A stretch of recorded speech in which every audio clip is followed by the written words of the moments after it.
Assalamualaikum warahmatullahi wabarakatuh. Apa kabar mahasiswa semua? Kembali kita bertemu dalam mata kuliah pengembangan ekstrakurikuler sekolah dasar. Pada kesempatan ini kita akan membahas panduan teknis kegiatan ekstrakurikuler di sekolah dasar.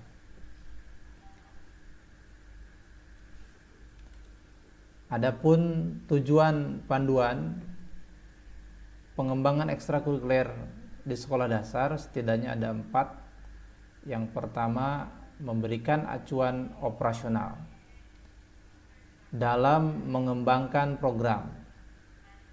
Yang kedua, memberikan acuan operasional dalam pelaksanaan dan penilaian. Yang ketiga, memberikan acuan operasional dalam pembinaan berkelanjutan. Dan yang keempat, sebagai acuan kepada satuan pendidikan dalam menyelenggarakan ekstrakurikuler wajib. Itu tujuan panduan teknis pengembangan ekstrakurikuler SD. Pertanyaannya, kenapa ekstrakurikuler itu? Ada 4 alasan kenapa ekstrakurikuler dikembangkan di sekolah dasar atau di setiap satuan pendidikan.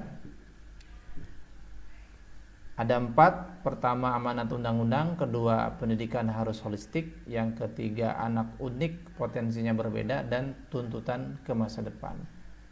Berikut penjelasannya. Yang pertama, bahwa ekstrakurikuler itu penting diadakan di sekolah karena sesuai dengan amanat undang-undang. Pada pasal 3 Undang-Undang Republik Indonesia nomor 20 tahun 2003 tentang Sistem Pendidikan Nasional, di mana disebutkan di situ bahwa tujuan pendidikan nasional adalah berkembangnya potensi peserta didik agar menjadi manusia yang beriman, bertakwa kepada Tuhan Yang Maha Esa, berakhlak mulia, sehat, berilmu, cakap, kreatif, mandiri, dan menjadi warga negara yang demokratis dan bertanggung jawab. Untuk mewujudkan tujuan pendidikan nasional ini, maka salah satu kegiatan yang bisa dilakukan adalah dengan menyelenggarakan ekstrakurikuler di tingkat satuan pendidikan. Yang kedua, bahwa pendidikan itu harus dapat menghasilkan insan-insan yang cerdas, komprehensif, dan kompetitif. Maka peserta didik harus memiliki kemampuan kecerdasan spiritual, intelektual, emosional, dan kinestetik. Spiritual itu kecerdasan yang berhubungan dengan nilai-nilai keagamaan. Intelektual, kecerdasan yang berhubungan dengan kemampuan daya pikir seorang peserta didik. Kemudian emosional adalah kecerdasan seorang peserta didik dalam merespon aktivitas atau kejadian. Sedangkan kinestetik berhubungan dengan perilaku yang dimunculkan oleh peserta didik. Berikutnya, bahwa alasan ekstrakurikuler itu penting karena pendidikan itu harus holistik, harus menyeluruh, ya. Tidak hanya kegiatan pendidikan itu di dalam sekolah, di dalam KBM di kelas, tapi bahwa pendidikan itu harus menjadi budaya sekolah, bahwa pendidikan itu harus diselenggarakan juga di luar sekolah, di luar pembelajaran di kelas. Nah, itulah yang dinamakan dengan ekstrakurikuler.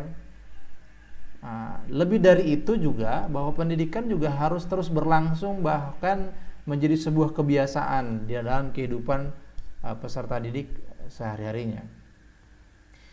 Lalu apa yang dimaksud dengan ekstrakurikuler?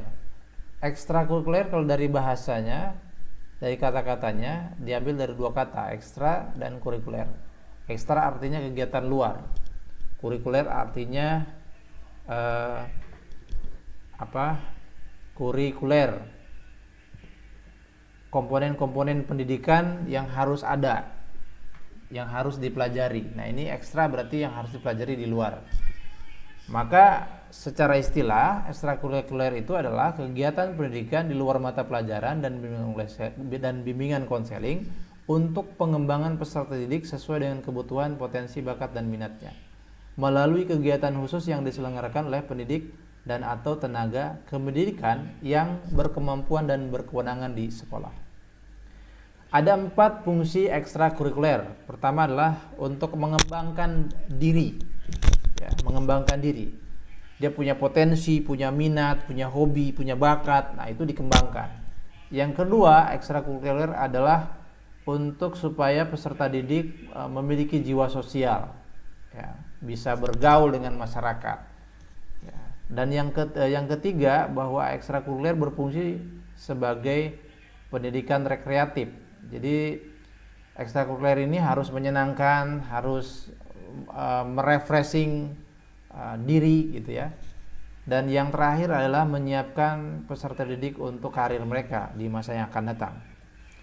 Tetapi perlu diingat bahwa ekstrakurikuler ini tidak boleh lebih dari 17 jam pelajaran, karena menurut penelitian bahwa kegiatan yang lebih dari 17 jam pelajaran itu akan menurunkan nilai dan kondisi peserta didik secara keseluruhan. Ada 6 prinsip ekstrakurikuler yang bisa kita ketahui bahwa ekstrakurikuler itu harus menyenangkan. Tidak boleh anak ikut ekskul dia bete, dia bosan. Dia harus senang. Yang kedua, bahwa ekstrakurikuler itu harus melibatkan secara aktif peserta didik. Jadi berarti lebih banyak praktek daripada teorinya.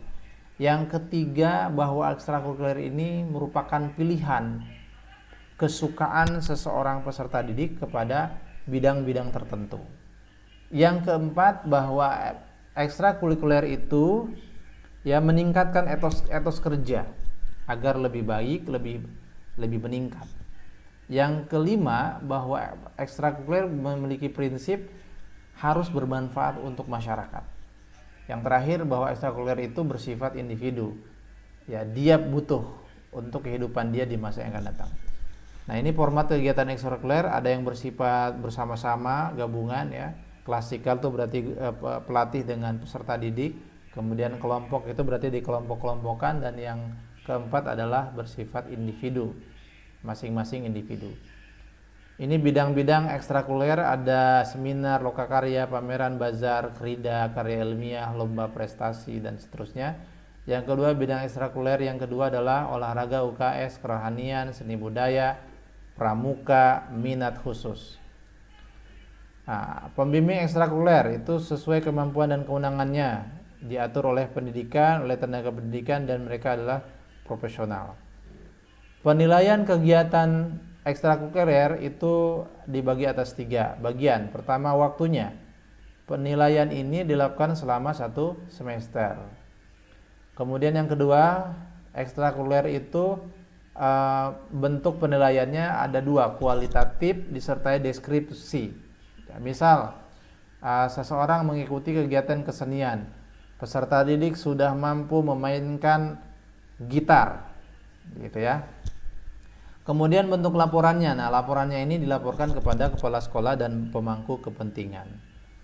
Nah, ini kepramukaan wajib ya, dari jenjang SD sampai SMA. Kemudian olahraga dan UKS ini bagian dari ekstrakurikuler pilihan. Kemudian kerohanian juga ekstrakurikuler pilihan. Kemudian kesenian juga pilihan.